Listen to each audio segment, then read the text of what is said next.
Hello and welcome to Recovered1440.com, Cabin Fever, episode 9. My name is Bobby and I'm an addict. This is a podcast for people who might be in recovery, who might want to listen to a message of hope, faith and courage. It might be for someone who's relapsed and who's looking to get back into the rooms and the meetings. Or it might be for someone who might want to stop taking drugs or drinking and they realise that they can't.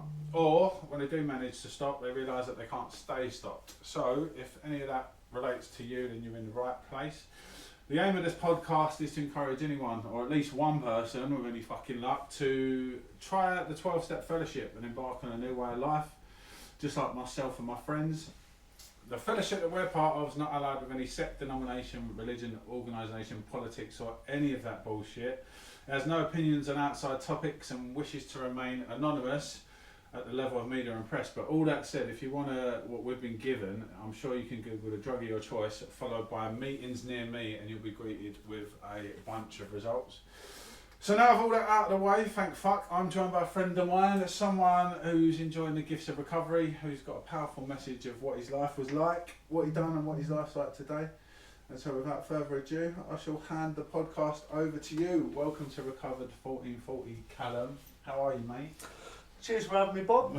That was a long drawn out fucking process. Do you know what? It's nice to be here. Thank you very much. Nice to have you. It's nice to be here. This room holds a lot of good memories from there. That's interesting. Yeah, of course it does. It's beautiful to be here. Sitting here listening to you, do you know, saying that. People that are still out there suffering. One day I didn't have a clue what this stuff was. Do you know, bent up, angry, lost. I didn't know who I was for a long time.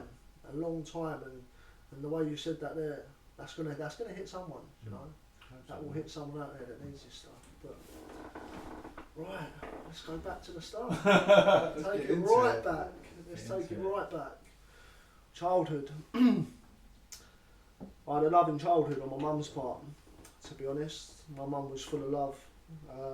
Couldn't have done enough for me. My dad suffered with this stuff. My dad was an alcoholic. Him and my mum split up when I was about 1. So for me, my dad as a presence was never consistent in my life. No. I'd go and see him school holidays. He'd come and get me sometimes, and my dad was never right. You know, he was never right. And going through this stuff now and realising what I've been through, you know, I understand why he weren't right. But at the time, I just thought my dad was a clown. He was the joker. He was the one that would always make me laugh. But today I realise he was broken as well. You know, he didn't know himself. He didn't know himself he was broken. But yeah, so they split up at a young age. I was always a bit lost, if I'm honest, because that Jekyll and Hyde that is talked about in the programme, for me was apparent at a young age, you know, because when I was with my mum I was very much a soft, gentle, kind-hearted person, and I'd go to my dad's and I was just full of this fear and anxiety because I didn't know what dad I was going to get on any given day. So I always had that thing of changing who I was, you know, fitting in, that chameleon effect, fitting in wherever I was in any given situation. Fast forwarding, that was my childhood. I'd always go to my dad's, he'd be pissed, I'd go home and I'd think I was a totally different person when I went home to my mum, and then it'd take me a couple of days to be the mum or the Callum that my mum wanted, and I'd always have to mould back to that. At the time I thought that was normal. I thought everyone done that. I generally thought everyone done that, but they don't. And I know that today. I'm gonna fast forward because I really want to touch a lot on recovery in this. You know, I think that's why I'm here. That is ultimately, that's why I'm sitting here today. If it weren't for this stuff, I'd be dead, and I know that. Fast forward, when I was 30, my dad passed away. He passed away from multiple organ failure due to this stuff. Didn't want to accept help. Did not want to accept help. He knew if he carried on drinking, he was going to die, and he carried on drinking, knowing that was going to happen. And for a long time I beat myself up over that. I thought, oh, he could have saved himself for me and my sister. Yeah. And he could have been around, but he chose not to, you know. And it's not, like I say, it's not until I learned about this stuff that I realised why that decision was so hard for him. I first started smoking weed. I first picked up a drug, which was weed, when I was 8 years old. My dad used to get me to smoke solid in front of his mates as a party trick. Ludicrous, you know, looking back on that as well. Like, putting your kids through that, but again, because he was always drunk. He didn't have no filter like that. Like, he thought that was normal as well. We must have, you know. Started smoking weed properly when I was 12. My dad would send me home with bags of weed that he'd give me and say, "Oh, take this with you, take this home." I didn't have a fucking clue what I was doing with it. Not a clue at all. When I was at his, I'd smoke it in a pipe, and when I got home, I didn't have a pipe, and I was thinking, "Oh, what do I do with this fucking weed?" I remember once when I was about 13, I tried to eat a bit of weed, and I was like, what's this like? Is this doing anything for me? Didn't really feel anything fucking from it. Uppers is where it all started for me. When I was 15, I started doing MCAT, methadone, meow. There's a lot of different names for it, but that was massive, you know. And the first time I ever done that, I was sitting in a school playing field and I'd done it. And it was like truth serum for me. I started telling this geezer that I was hanging around with, that I fancied his missus. All sorts of mad stuff happened, and I didn't want that night to end. I did not want that night to end. Typical addict behaviour. The lead up to doing it, I'm saying I've done it loads of times before. Yeah, I'm fucking an expert at doing this drug, and I'd never fucking touched it before. Again, wanted to fit in. I needed people to think, yeah, this geezer knows what he's talking about. I didn't have a clue. Loved it. I run with that stuff for years, and I've done it for years, and it got, I'll be honest, and I've got to be honest doing this, I fucking loved it. I did love it, and that's why I wanted to do it all the time. It gave me a confidence and an ego push that I needed. I could talk to anyone, I could go anywhere, and life just felt constantly good. I didn't worry about this fitting in anymore. Yeah, it was beautiful. It was, and you probably don't think coming onto a podcast like this, and people don't think listening to something like this that people are going to say that I love drugs, but for a massive part of my life, I loved it. Absolutely loved it. It made me feel a way that I couldn't feel being sober. I first picked up cocaine when I was 16, and the first bit of gear I done was shit. It was absolutely dog shit. We got it off of some random taxi driver. And at that point you should know it's already dodgy, but I'd done it anyway, and I didn't really feel much from it. Really didn't feel much from it. A couple of months later I tried it again, and that was it. I'd arrived. Like, I found my drug that lifted me up. Lifted me up and made me feel a way that I'd never ever felt before. Even MCAT didn't make me feel that way, which is strange now, because like talk about the rooms and feeling at home in the rooms, that's how them drugs made me feel. I was at home, you know. I was comfortable in any given situation. I smashed the arse out of it. That's the truth. I smashed the absolute arse out of it. It'd start with a Thursday night. We'd start with doing a little bit, go to college on a Friday, and then I'd come home on a Friday night, and we'd all steal money out of our mum's purses, you know, all to chip in and get one ticket, and all get a tenner each, and that one ticket between four of us, and that'd last us all night somehow. Just doing little bits, it'd last us all night. It weren't like that in the end. It weren't like that in the end. And I just run with it, and people talk about the progression of addiction, and I firmly believe the first time I tried an upper I was an addict, and I've done it all. Every single drug you can name out there that is an upper I've done, you know. But I'll touch a bit more on that as we go on. When I was 17, I'd already obviously been sniffing gear for a year. Not constantly, but a couple of times a week, do you know what I mean? Once or twice a week. My Friday session would be up till Sunday. I'd be out missing. My mum had 25 missed calls, you know what I mean? Everyone worried, thinking, where is he? What's happened to him? And I didn't have no conscience of that stuff, do you know what I mean? Once I put a drug in me, I didn't care about what other people thought. I didn't care if I never bought into imagination, oh, they might think I'm dead, or... was for them, and I think that's massive now. I realise the implications that it put on my family for such a long period of time, you know. But yeah, sorry, I lost it there a little bit, you know, because it takes me back to the pain and that I put other people through, which today obviously I'm making a living amends for. So yeah, when I was 17, so I smashed gear for a year, like on and off. It weren't consistent, and as soon as I hit 18, I started working on building sites. I got my CSCS card, and I thought, that's it, I'm a man now, I'm a geezer, do you know what I mean? I'm calling everyone darling, you're right babe, how you doing? Thinking I was a dog's bollocks. And when you work on site, for me anyway, my own experience is it's rife. It's rife with gear, absolutely. Everyone's doing it, it's normal. People are hanging out their asses, people are on come downs, or people are racking it up in the toilets. So for me, it stepped up my addiction a bit. It did step up my addiction a bit, and around that time when I was working on site, I got in contact with one of my dad's old pals who was living in London at the time. And I remember going up to stay with him, and I took a bit of gear up with me, thinking that 2 tickets was going to last me Friday and Saturday night, and it didn't. And about 10 o'clock on a Friday night, he said, I can get some gear. I was like, oh sweet, yeah. Go to the cash point, 200 quid out, put 200 quid in his hand. And he come back 10 minutes later with 19 bags of crack, a bag of heroin. This is how quick this shit got me. And I always sat there, I'm never going to do crack, I'm never going to shoot up, I'm never going to do this. And although I never shot up, you know, I sat in that crack house, and it was a crack house. And I smoked 19 fucking rocks of crack. And the other bag of heroin, I smoked it, you know, and I was shit at it, and the geezer was fucking going mental at me. You've done it wrong and all this, and I didn't give a fuck, because I was in this mad trance of warm, fuzzy, oh, this is just nice, I'm just happy being here, I don't care who's shouting at me. We come down off that, and then I was clucking to get more crack in me, you know. I was like, I can't fathom why I'm feeling like this, but I need more of that stuff.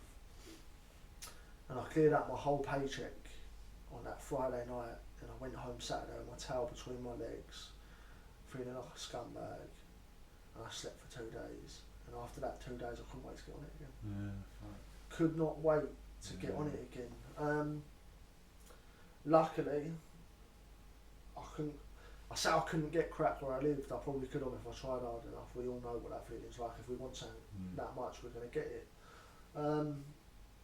But after that, my addiction become uncontrollable. It got to the point where I didn't want to use, but I was using big family events. My mum's birthday, I'd be up in my room smashing myself to bits, and they'd be calling me saying dinner's ready, and I'm like, oh, I can't go downstairs. So I'd create an argument so then I can get out of the house and use without all these people around me nagging me. And it went on like that for a long time, for a really long time, and I can sit here and speak about war stories and what it's like, but I can sit here now saying at 18 years old I'd smoked crack, I'd smoked heroin, I was sniffing copious amounts of cocaine. I would have tried any given drug you would have put in front of me, because I didn't like feeling the way that I felt, you know, and I'd suppressed that a long time through drugs. I weren't a drinker, I weren't. I know today I'm an alcoholic, and if I put a drink in me, then I'm going to end up picking up drugs. I know that, but drink was never my drug of choice.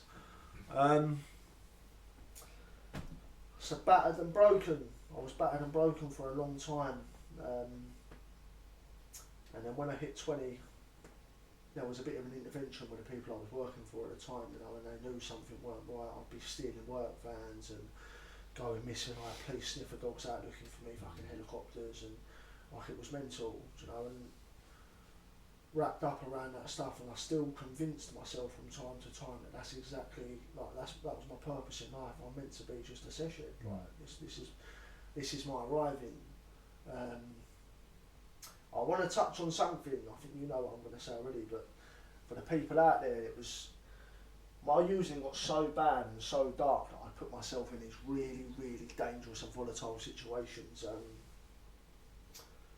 And I remember one time I'd overstepped the mark, and it was the same time that I stole the work van. I went missing, I had the police looking for me, the police found me. But because I weren't suicidal, the police let me go.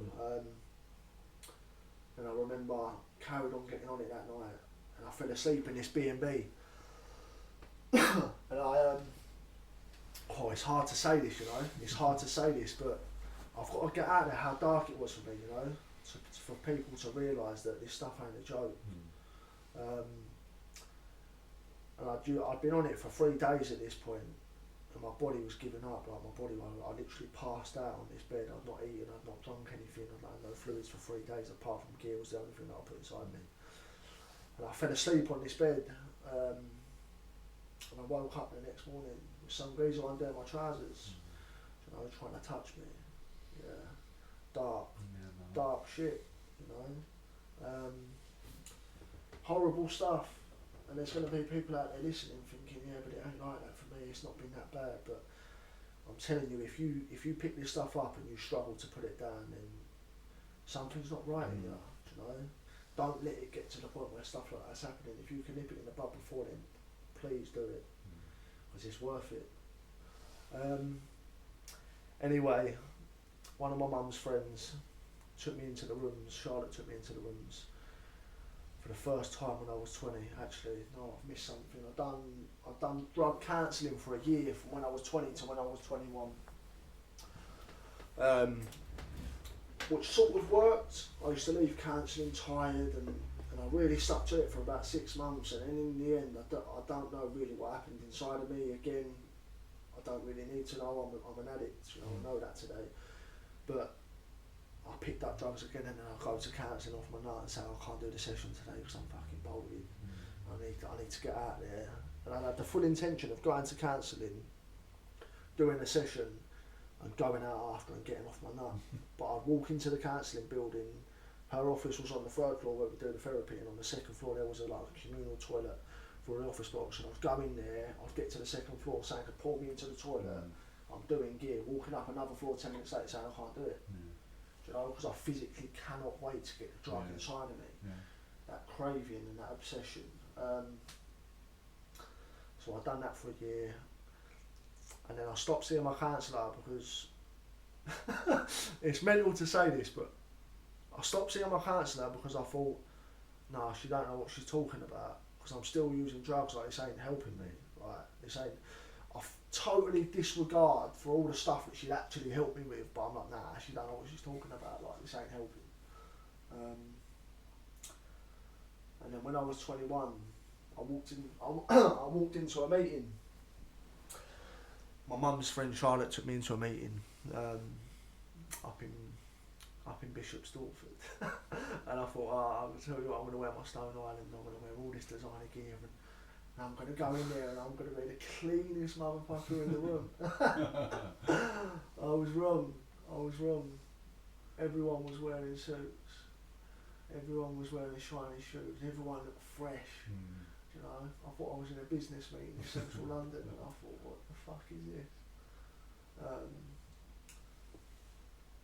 And my first meeting, I didn't connect with them. I didn't. I've got to be totally honest. I didn't connect with my first meeting. I thought, no, they're not like me. I'm different. I'm different to them. And I sort of winged it on my own for 6 months, and then kept using. And it got to a point where my mum said, "Oh, we need to do something now. Like, this is getting ridiculous." An intervention at home. That's what that was, and I know that today as an intervention at home. I was ruining everyone in my life. You know, my mum was literally so stressed, her hair was falling out. You know, the relationship between her and my stepdad was an eggshells, because she always wanted to try and protect me and guide me, and my stepdad was like, "No, he's a bastard." And I was a bastard, I know that today. He didn't sign up for that, you know. And I think we forget a lot about the families, and especially stepdads and stepmoms, that for my stepdad anyway, I can only speak for myself here. My stepdad got with my mum, and he put up with a lot of shit because he loved that woman, you know, and for years I hated him. You just don't want me to live my life, you're not my dad, this and that.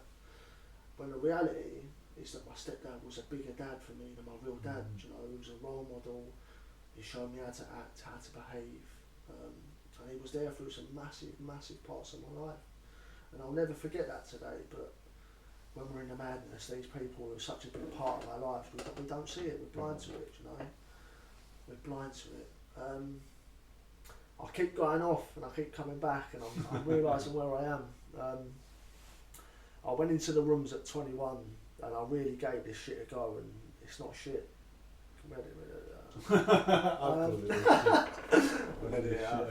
No one's going to hear that bit.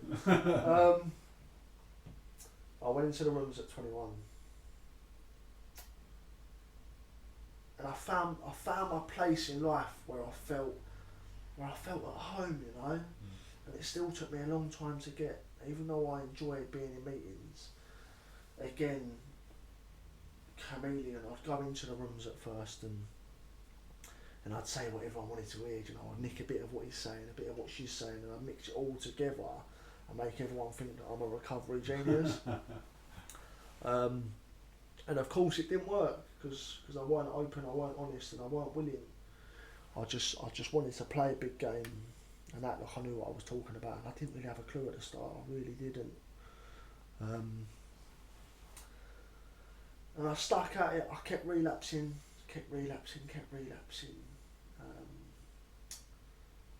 And then one day, after a relapse, I sat in my room and I cried, you know, I cried. And I thought, I can't keep doing this, now, I'm getting to the point I want to stop and I can't. I've never been in a point in my life where I physically had tried so hard to stop, been to so many meetings and tried to change as much, and it still weren't working. And after that I still had a relapse. After sitting in my room crying with my head in my hands, done, I still relapsed after that. And my last relapse that time around took me to a caravan in the middle of a field with a pile of gear in front of me, and I believe I had an internal snap there, because I remember again putting my head into my hands, crying into this pile of gear, and the gear went to like paste. And I ran out of that caravan, I was running through these fields just sobbing my heart out, trying to ring everyone. And my old boss answered the phone and she went, "You alright?" And I said, "No, I'm done. I'm really done this time." I went to a meeting that night, and I really, after that day, I really gave it my all, you know. I really gave it 110%. Whatever people told me to do, I'd do.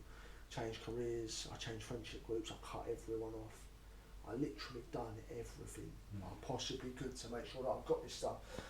And I did, you know. I went through the work and I got honest as I could at the time, you know. And it weren't as honest as I know I can be today, but at the time it was as honest as I could have got. And it worked for me, you know, it did work for me. I started sponsoring, I started doing more service and being accountable to other addicts, and it got me for a long period of time. And then COVID hit. COVID hit when I was about a year, just over a year clean. Yeah, it was just over a year clean. COVID hit, and I thought, COVID's fucking. I was one of these people that thought COVID was all bollocks. I just thought, I can just get some time off work here. And typical addict, as soon as I feel a little bit ill, I'm like, I've got COVID. Catastrophising. But yeah, COVID hit, so I keep losing my train of thought. COVID hit, and then I sort of thought, I don't connect with online meetings. I like to go and I like to be physical and I like to give people a hug, do you know what I mean? Sit down and actually talk to people face to face. And I couldn't do that no more, so I sort of pulled myself away from the fellowship and from the meetings. So rather than going on Zoom, I'd say, what I'm going to do tonight is I'm going to do a bit more praying rather than do a meeting. And that's how it started for me. So it was a slippery slope after that. Even though everyone externally loved me and thought I was doing amazing, you know, inside I started to become broken again. The cracks started to appear. I met my partner, I had a daughter, and externally everything was going so well. I had a new job, I was earning good money, I was I was living a good life, good quality of life. You know, I had money in my pocket, and I thought I was happy. Really, really, truly, I thought I was happy. And then I was 3 years sober in the August, and in the October I picked up a drink on the way home from work. No planning, no nothing. On the way home from work, I went into a pub and I picked up a drink, and then I picked up a packet of gear, and then I picked up another packet of gear, and then I picked up another, and then the next thing you know, I'm driving to Chelmsford from Brentwood to pick up an 8 ball of gear and stay in a hotel and smash myself to bits. You know, because once I have a drink inside of me, I need to have drugs. I don't have a choice in it. I physically don't have a choice in it. And then after that I went to one meeting. I went to one meeting and tried to convince everyone around me that no, I only needed the one meeting, I know what I'm doing, I'm just gonna do it on my own. Do it on my own. And then that all come unstuck in May. End of March. Actually it was the end of March. It all started to come unstuck, and I was working away, and I was away from my home life, and I could be a totally different person. And I'd go to the pub after work, and then I'd start getting this feeling of, oh yeah, I want a bit of gear, but I could push it down. And a couple of times I just went to the pub and had a drink, and I was like, that's it. I'm not an addict no more, do you know what I mean? I can happily go and drink at a pub, go home and go to sleep. Ludicrous. The head of an addict is like the M25 at 6 o'clock going past fucking Heathrow. That's what it's like. That is what it's like for me. It's just chaos. And then in quick succession after that, I was doing gear every other day, working away. I was sniffing on a Friday. I was coming home, picking my daughter up from a nursery I was sniffing on a Thursday night, going home on a Friday, absolutely buckled, falling asleep at the steering wheel because I'd had no sleep. Picking my daughter up from nursery on a Friday night, feeling like an absolute fucking scumbag. You know, I felt horrible, but I couldn't let anyone else see it because no one else knew what I was doing. They did, and I found out they did, but in my head I thought, no one knows. You know, I kept it under wraps. Fucked. Battered myself, I'd done that again 2 months, got a massive chunk of money in April this year, and I thought, you know what, I'm just going to have a blowout. I'm just going to have a blowout, and this is it, I'm not going to touch it again after this. Well, I'd done a significant amount of money that me and my partner needed, you know, money that had already been allocated to pay for certain things, and in a 2.5 day session I spunked a lot of it. It's the truth, spunked a lot of it. And it led me to sitting in a hotel room, scared, paranoid. I thought the MI5 were coming for me, I thought the FBI were coming for me. The Premier Inn staff were all in on it, you know, all outside the door with the big red keys trying to come through the door, and I'm there in the room thinking a little bit of tissue at the spire and a towel under the door was the best soundproofing in the world, and there was no way that they knew. And then 2 minutes later I'm thinking, no, they do know actually, it's not working. And it come to a head that morning, that Saturday morning it come to a head, and I was done, you know, I was crying, I was done. And I looked at my phone, and on my phone I've got a screensaver with my daughter. And I looked at my phone, and I'd had all these missed calls, hundreds of missed calls, hundreds of texts I hadn't replied to. And I thought, I can't do this no more. Still had gear on me, you know, and I thought, I can't do this no more. And I wanted to die, that's the truth, no matter how I felt in that exact moment, I wanted to die. And thank fuck for my high power, you know, because that day I ended up phoning my mum. And my mum came and got me from that hotel. And I started to rebuild stuff, you know. On that Monday I went to a meeting, and I got into that meeting. And I'll be honest, when I first come back into the rooms, I I didn't feel safe, you know, because my head was fucked. Yeah. My head really was fucked still. And I kept going back. I'd done what was suggested, you know. People put their arm around me, you know. People would hug me and they'd say, "You're going to be all right. You're going to get this stuff. All you've got to do is keep coming back to the meetings." And that's what I've done. I kept going back. I got myself a sponsor. Then I got myself another sponsor. And I really gave 110% to this stuff. Like my life depended on it, because my life did depend on it. Done the work. I've done every single little detail that my sponsor told me to do. I've done it. You know, I had to do it. It was either that or death for me. Relapse, obviously. Relapse is the only other option apart from doing recovery, but for me, relapse means death. Because I know it will only end up one way for me.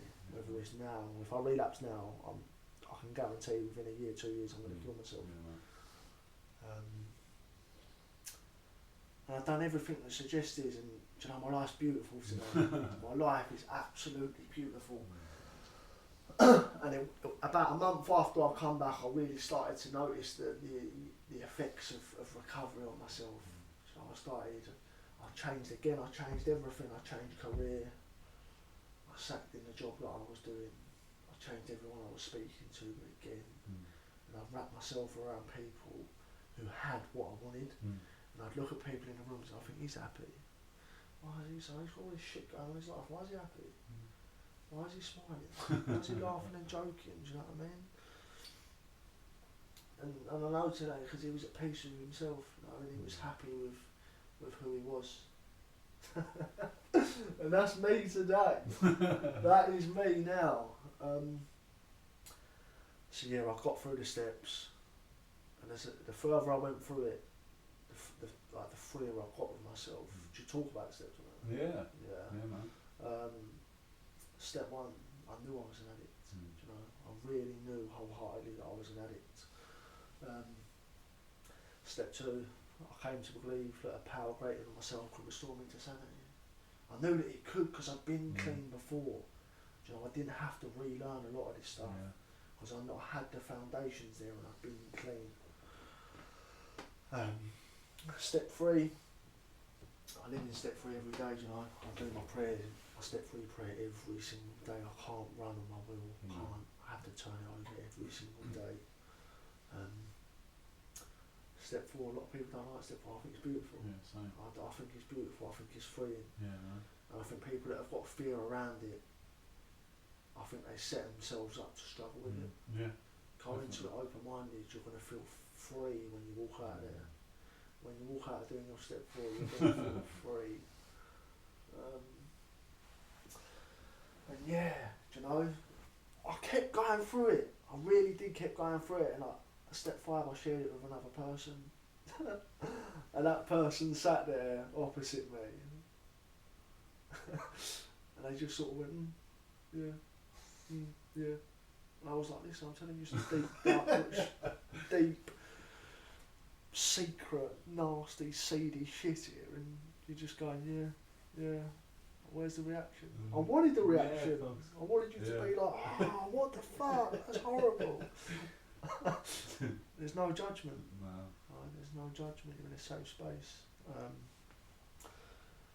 And I worked my way through the steps. My amends was powerful. I'm still doing my amends as we speak. But my amends were powerful. I sat there and done amends with my mum. My mum shed a tear and she said, the only thing I want is for you to carry on doing what you're doing, to be a good dad, you know, and be the Callum that I know you can be. And that melted me. Melted me that I had that love, you know, that unconditional love from another person that no matter what, all she wants is for me to be well. I worked this stuff on a daily basis. My other little girl was born 6 weeks ago, and I'm present. You know, I'm present today. I'm able to be there, and I don't get it right all the time. I don't. You know, I'm still human, but I'm at peace today. You know, my head don't go, and if it does go, I know what to do, and I pray, and I reach out to other people that have got the same nutty head as me, and I laugh about it. Yeah. Because I can do that today. I don't have to beat myself up for having these mad, wild thoughts about, I don't know, just crazy stuff, just absolute ludicrous stuff.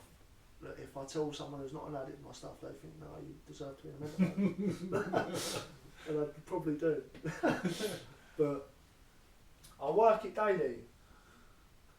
I'm sponsoring other people, I'm passing my message. Unity massive. I've got to speak about unity because for me, unity is just as important as my prayers and my meditation. Reaching out to other people that are exactly the same as me, with that nutty head, that have got something missing in their lives, you know, because that's what it is. Until we find our spirituality and we start praying and we start meditating and we start getting in touch with our inner selves, we're lost. We really are lost, you know, and the fact that I can speak to other people and bring a bit of peace to their lives that I've got in mind, that's enough for me. Really is enough for me. I don't have a clue what I've spoke about, how long I've spoke for. But if you're thinking of giving it a go, all I can say is do it. You've got nothing to lose. If this don't work, and you do if you do meetings for a month and you don't like it, but you give it 110%, after a month the dealers are still going to be there, the shops are still going to be open serving alcohol, the pubs are still going to be there, and the chances are your so-called mates who you go out and drink and use with, they probably ain't even going to miss you unless you're buying a gear or drinks. That's the reality behind it. I think I'll leave it there. Well done, Cal. Fucking powerful, mate. I had to laugh when you were talking about sharing our thinking, you know, like when I was broken, I just thought I was fucking insane. I thought I was the only one that was insane, you know, and then me and you, we can ring each other up and just talk about you rang me the other day talking about a situation, and then you said, oh, I've just realised that I'm in the wrong, you know, and that's it for a lot of the time for me and for others, you know, the ability to talk about what's going on in my fucking head, because I was always trying to battle that on my own, you know, just like you said, the M25, fucking there's no way I can deal with all of that on my own. I love when you spoke about the powerlessness of it as well, you know, like you crossed them.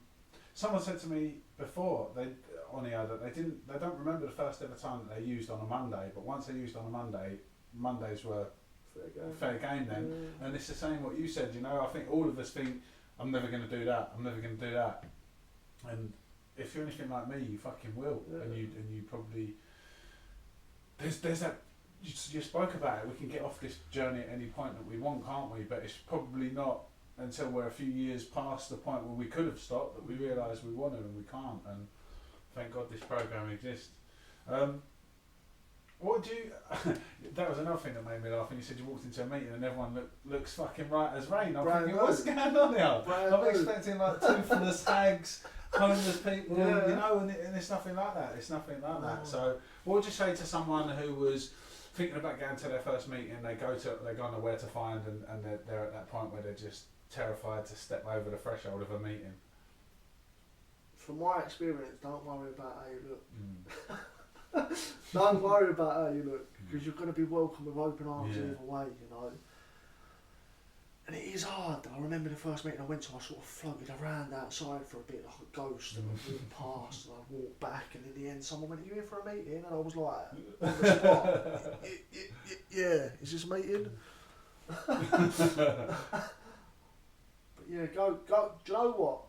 If you go open-mindedly to a meeting, you know, you don't even have to go in the room to feel connected and feel welcome. Go outside and just stand there and listen, hear the laughter, hear the people joking, and look at the smiles on people's faces, because all of them people have been where you are. Yeah, exactly. Broken. Yeah. I love that. Like when you turn up and people are laughing and they're cuddling you and you can I have your number, like fuck off, mate. What do you want? You know what I mean? And then the next day you get a text, how are you? How's your day been? How are you feeling? Like what? Who's this? What does he want? Exactly, what does he want? Exactly that. And that was my thinking and my attitude. I thought it was all set up for me all these people were hired actors. They're building spine on me. Do you know what I mean? And the reality, man, was that like you, I was fucking insane and broken and deluded. And today I've got an opportunity to. It's a beautiful process. What would you say if, out of all the steps, was there one that had the most profound effect on you? Would you have said, or? Step 5. Yeah.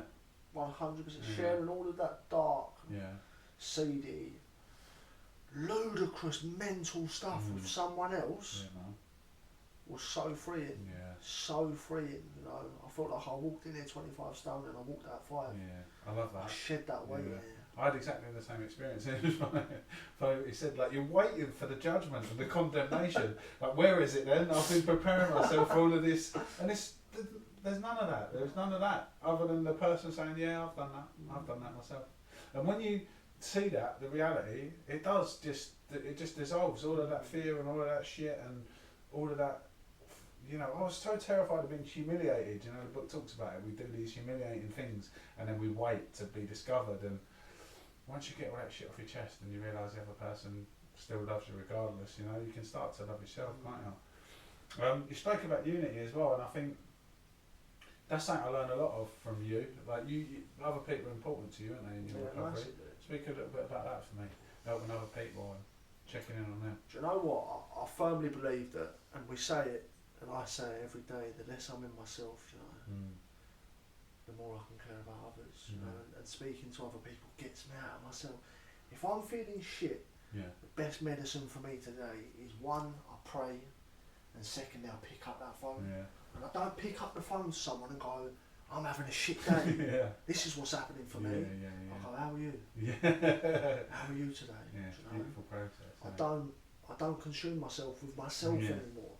And I can pick up the phone and I can go, you're right, you're struggling.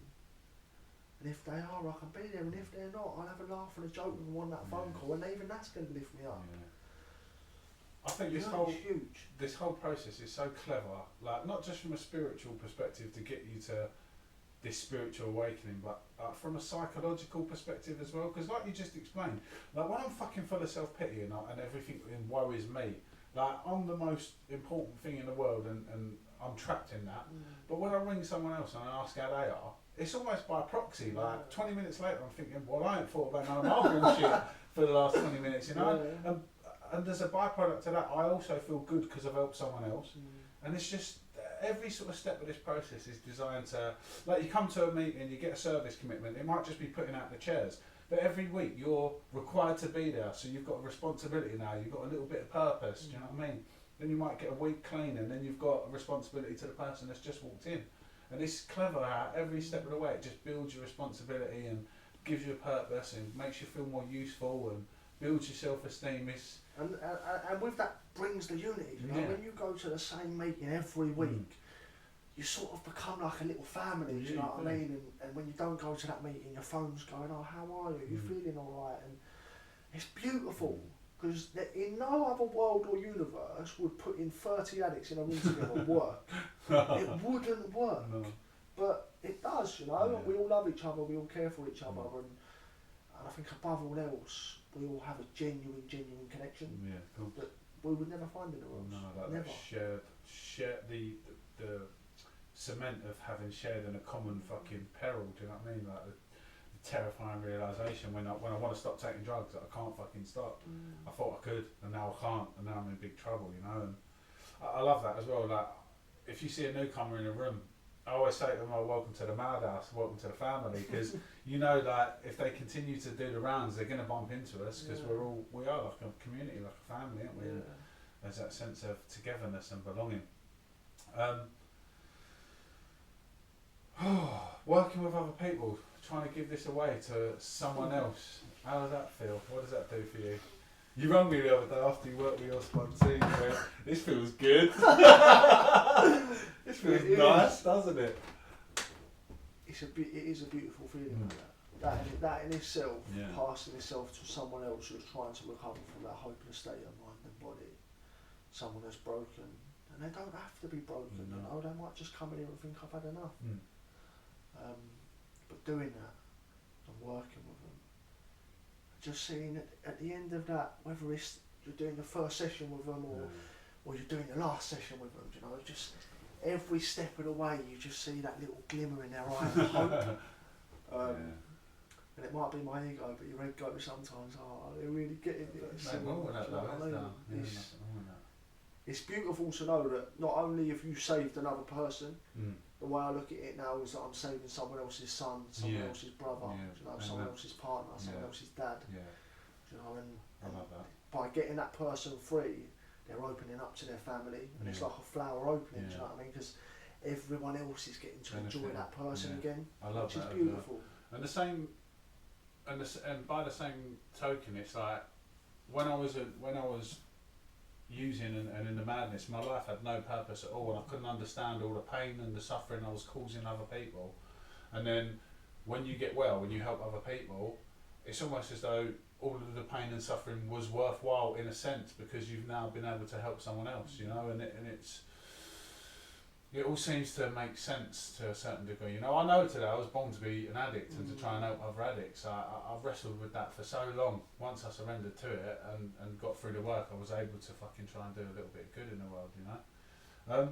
You spoke about relapse as well, and I think that's important, because I had fucking multiple relapses that lasted years. Like, I come in the room, they talk about God, talk about the book, and I think, oh, fuck off. And I go out and I'd use for a couple of years, then I'd creep back and it'd be the same motherfuckers looking well, and then they'd talk about being an addict, and my mind would go, I'd get a couple of weeks, and then my mind would say, oh, you're not really an addict, you'll be alright, just have one drink. And like you, drinking was never my thing, but I know today that I'm an alcoholic once I have one. But what would you say, like, the perils or warning other people that might be in recovery or new to recovery about what you might have done wrong before you relapsed? Do exactly as suggested to you, you know, and I can only speak from my experience here. The reason that I relapsed is because I put stuff down, you know, and we've got a little WhatsApp group going, and I put on there the other day, you know, that I can sit in a meeting. I sat in a meeting on Friday, and I really had a long, hard thought about when I went out there and relapsed, and it all started with my head saying, you don't need to do a Zoom meeting tonight. I didn't have to leave my house. No. I could have sat there in my pants with my camera off. I didn't have to do anything. I just had to press a couple of buttons on a screen and sit and do a meeting. But my head was going, no, you don't need one. And that's how this stuff gets you, cunning and baffling. It will come for you. And then it all slips from there. You know, I'm not doing a meeting tonight, then I'm not doing a meeting this week. And then the next thing, I hadn't done a meeting for 2 months. But life's still good, you know, I'm convincing myself that life's still good. And I don't know about anyone else, but when I was in recovery and things were going well, when I left recovery and started to do it on my own, I still had this tunnel vision, right? And the only way I can describe it is like you're in a massive house that's burning down around you, but you're looking through binoculars. Through the one window you can see sunshine, and you cannot see anything else going on around you. That's an interesting analogy. Everything is burning down around me. Shit, and you can't even see it. But I couldn't see it. Yeah, wow. I really couldn't see it. That's interesting, isn't it? I think, I mean, for me, like, I'm battling my ego every day. The ego is fucking the devil, do you know what I mean? And that's how it's going to get me, like you said. And I realised today the only reason why I'm clean and sober today is because I've got a daily reprieve. Like, dependent on my fit spiritual condition, because if I don't do the program and I'm full of fucking anger and I'm full of resentment, sooner or later I'm going to use, you know. But it brought it home to me when I see my ex-dealer down the gym. I think I was about 18 months clean and sober, and I see him and he's telling me all of his bullshit, but because I'm in a good spiritual place, I don't want to know. But put me in that circumstances after I've had 3 weeks of resentment and 3 weeks of anger and 3 weeks of not talking about how I feel, and my head's 100 miles an hour, I'm going to want to shut that up, you know. So I think the fact that we do this stuff every day is, for me, consistency is key. It's been absolutely key, because I've had periods in the past where I've had a few months, and like you, I'd have the thought, oh, you don't need to go to a meeting today, you'll be alright, Bob. You've been at loads of meetings. You know what they're going to say, do you know what I mean? And then before I know it, I'm 2 weeks without a meeting and I want to punch someone, or I'm getting fucking irritable, restless and discontent as well, you know. I was going to add something for that as well, right? Like we said, it's a slippery path, and I've got the mindset today of what I do today will not keep me clean tomorrow. Yeah, And what I done yesterday didn't keep me clean today. Yeah. You know, I have to do this stuff religiously daily, and I have to do it every day. And when I say religiously, I don't mean you have to find Allah or Jesus or Krishna or whatever God it is out there, but as long as you get higher power and you stick to a daily routine, that when you wake up you do certain things to start your day right and stick to it. You know, we used to have chats at the beginning and I used to be like, yeah, but what, like every day? And you're like, yeah, but after a while it becomes ingrained in you. And we had another chat, I think it was a couple of days ago, and I said it's mental because the way you wake up in the morning and go for a piss, you know, your body's set to do that. Internally, you're set to do that. Everyone does it. Wake up in the morning, go to the toilet. Set your alarm for 4 o'clock every morning, go to the toilet, go back to bed. You're not going to wake up and need a toilet. Do you know, because you're changing that pattern. For me, waking up now, praying, meditating, reaching out to others, it's who I am. It's part of me now. Do you know, I can't not do it. I don't feel right if I don't do it. That's how I'd describe this stuff as well now. It's a way of life for me. It's just taught me, like I always thought, I just need a fucking instruction book on how to live life. Someone just give me an instruction book on what to give in any circumstance, or what to do in any given situation, I'll be alright. Or if you just give me a PA who can deal with all my paperwork, I'll be alright. And the reality was that I needed something to show me how to start my morning and to start my day, because my head's fucking insane before I even wake up. And by the time I finish doing my morning routine, I'm a completely different person, you know, than the one that used to just come to, fucking run out the door like a lunatic. Like, no wonder I couldn't manage my life and my emotions. Like, mornings are important to me to have a bit of time and space.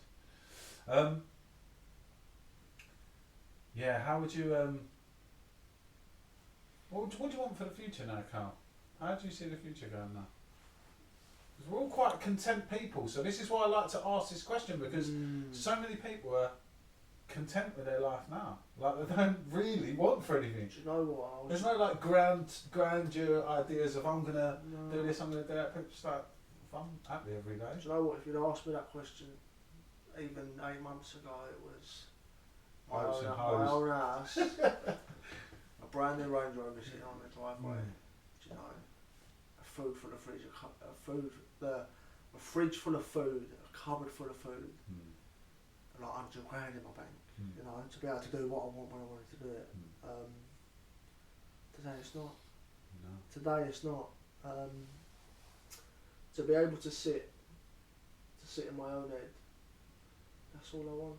I'm at peace with that. If I can help another person, even if I can only help one person a week, that's enough for me. That really is enough for me. I don't care about the car drive no more. I don't always get this stuff right, do you know? And if you want to know how well my programme really works, go and ask my missus. She's probably going to listen to this and go, you're not fucking at peace all the time.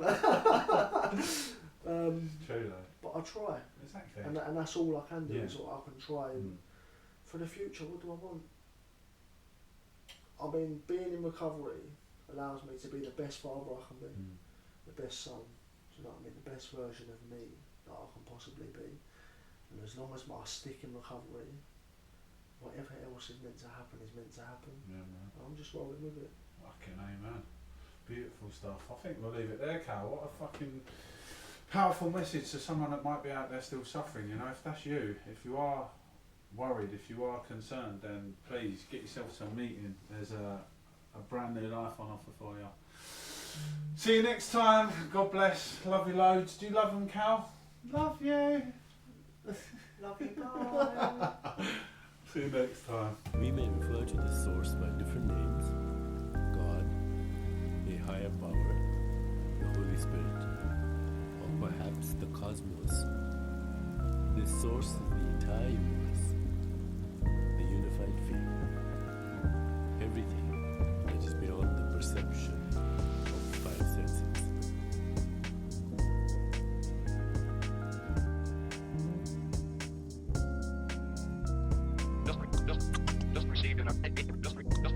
Received in our news and further details of this continuing story. Just received in our